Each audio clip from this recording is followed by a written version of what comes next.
برای امشب تدارکاتی دیدم که نگو. حالا مراسم کیه؟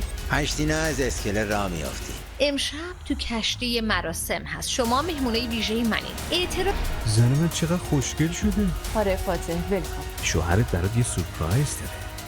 بیا اینو بنداز. تصمیم من عوض نمیشه، اینو بفهم.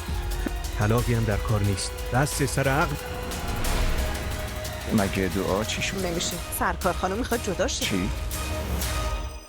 آقا رسول عزیز سلام. شبتون بخیر، خوش اومدین. خیلی خوشحال شدم.